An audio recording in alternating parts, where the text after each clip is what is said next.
बहुत दिनों की बात है। रामनगर गांव में एक दयालु नाथ नाम का पहलवान था।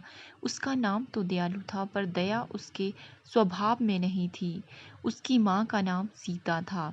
उसने मेहनत मजदूरी करके दयालु नाथ को पाल पोस कर बड़ा किया। वह बेटा जो कि 10 वर्ष बाद बड़े ही मन्नतों से पैदा हुआ था, छोटे से ही वह बहुत ही बदमाश था। गांव के सभी बच्चों से हमेशा लड़ता झगड़ता रहता था। माँ सोची अभी छोटा है इसलिए ऐसा करता है, बड़े होने पर नहीं किया करेगा।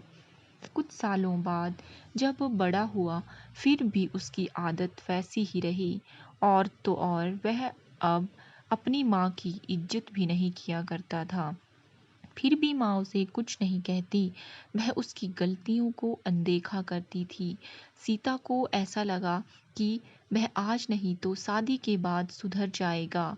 लेकिन दयालु नहीं सुधरा। जब वह 10 वर्ष का हो गया तो वह और भी अत्याचारी बन गया। उसकी आदत इतनी बिगड़ गई कि अब वह अपनी माँ और पिता पर हाथ उठाने लगा था।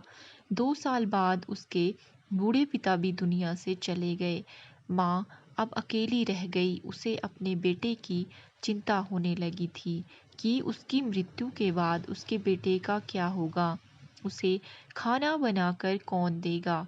उसकी माँ ने सोचा इसकी शादी एक अच्छी लड़की से कर देंगे तो दयालु का जीवन सफल हो जाएगा। उसका ध्यान अपने परिवार में लगा रहेगा तो वह गुस्सा भी नहीं करेगा। लेकिन ऐसा नहीं हुआ। शादी के बाद तो वह और भी बिगड़ गया।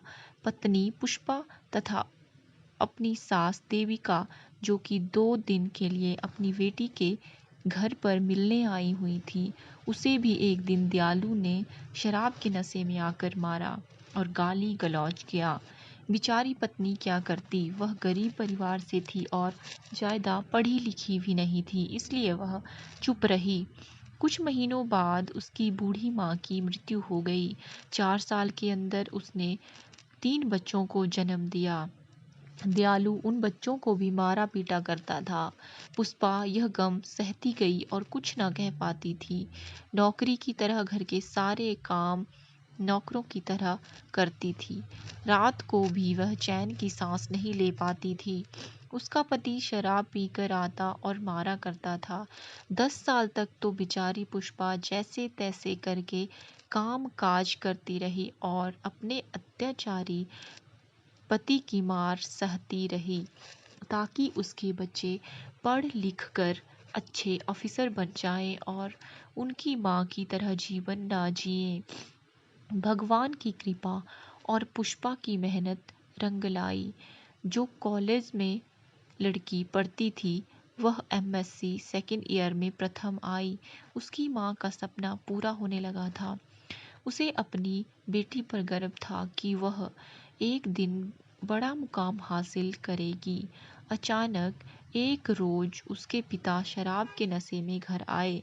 अपनी बड़ी बेटी रीना को बुरा भला कहने लगे और मारपीट करने लगे। रीना पढ़ी लिखी और समझदार लड़की थी। उसने जैसे तैसे करके अपने आप को बचाया। यहाँ तक कि माँ भी उसे बचाने आई तो उसे भी पति ने मारा। यह देखकर उसके दोनों भाई चुपचाप एक कोने में बैठकर रोने लगे।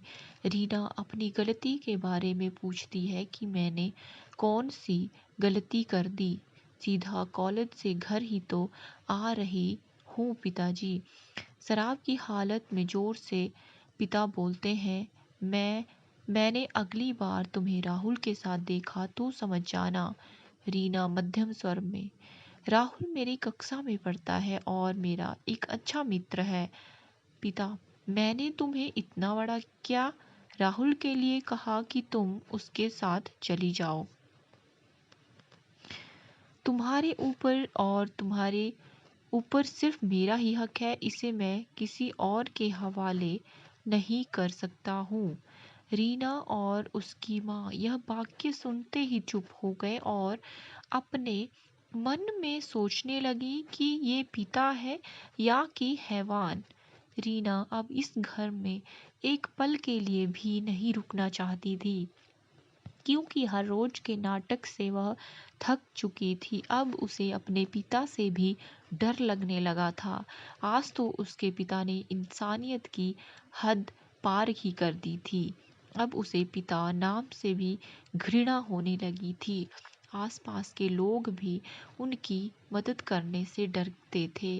किसी ने उनकी मदद की तो उसके पिता पड़ोसी लोगों से भी लड़ाई कराते। लोग उनकी मदद तो करना चाहते थे, पर कर ही नहीं पाते थे। उसकी माँ ने उसके लिए इतना संघर्ष किया था, उसे रीना पूरा करना चाहती थी। एक दिन जब उसके पिता घर से किसी काम के लिए 2 दिन के लिए बाहर चले गए थे, तभी पुष्पा ने सोचा यह अच्छा मौका है।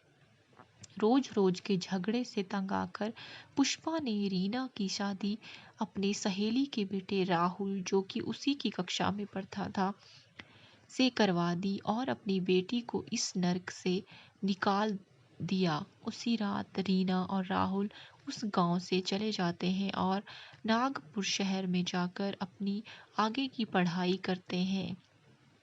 घर पर जब उसके पिता को यह बात पता चली तो उसने हमेशा की तरह फिर से लड़ाई शुरू कर दी। लेकिन समय बीतता गया। जल्द ही रीना वकील बन गई। उसने अपनी माँ पुष्पा को उस नरक से आज़ादी दिलाई और अपनी माँ सहित दोनों छोटे भाइयों को अपने साथ लेकर अपने घर में रखकर अच्छी तरह से पढ़ा लिखा रही है।